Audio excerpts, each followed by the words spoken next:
Hello, Gita बोल रही है? हाँ आप कौन? अखबार तो पढ़ती होगी ना तुम, उसमें एक फोटो छपी है जो तुम्हारी है। मेरे रेप हो गया माँ।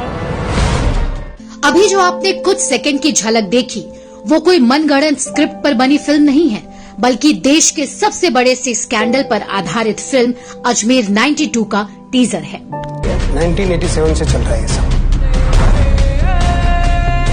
250 लड़कियों और उनके परिवार वालों के दर्द और इज्जत का सवाल है।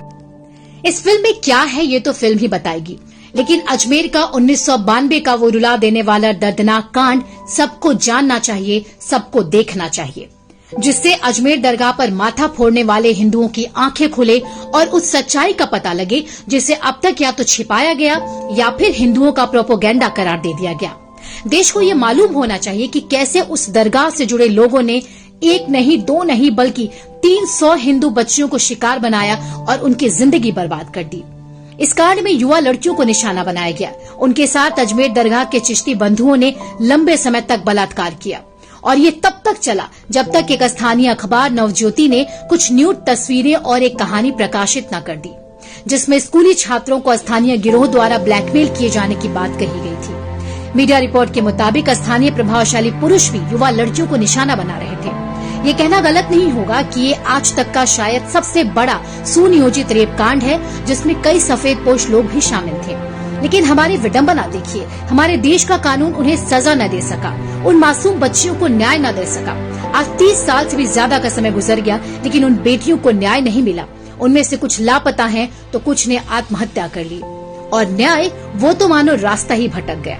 दरअसल जो लोग द कश्मीर फाइल्स और द केरला स्टोरी को देखकर डरे हुए हैं, यकीन मानिए वे अजमेर कांड की सच्चाई जानकर कई दिनों तक सो ही नहीं पाएंगे। इस कुख्यात मामले में विडंबना ये भी थी कि अजमेर में हर कोई जानता था कि आरोपी कौन है। उस समय अजमेर के प्रसिद्ध चिश्ती भाई, जिनका नाम फारूक चिश्ती और नफीस चिश्ती था, वे खुलेआम घूम रहे थे। ये दोनों भाई अजमेर शरीफ दरगाह के खादिम परिवार और उनके दोस्तों के गिरोह से संबंधित थे।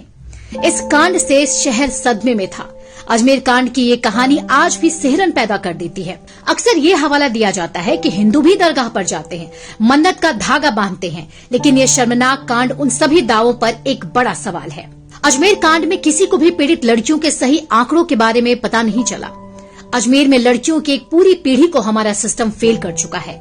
कानून को बर्बाद करने का काम न्यायपालिका और कांग्रेस पार्टी द्वारा बखूबी किया गया, जिसे हम शायद भुला भी दें, लेकिन इतिहास कभी नहीं भुला सकता है।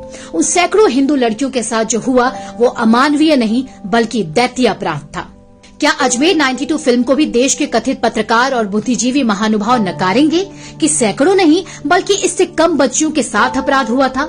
जबकि सच्चाई तो ये थी कि ज्यादातर पीड़ित लड़कियां लोकलाज के डर से पुलिस के पास गई ही नहीं, कईयों ने तो अजमेर छोड़ दिया था। अजमेर रेप कांड हमारे देश पर एक ऐसे कलंक के रूप में अंकित है जो हमेशा हमारे देश के ऊपर एक बदनुमा दाग की तरह दिखता रहेगा। इस फिल्म को देखने के बाद शायद ही कोई व्यक्ति अजमेर दरगाह पर माथा टेक पाएगा। Bureau report, greatly media.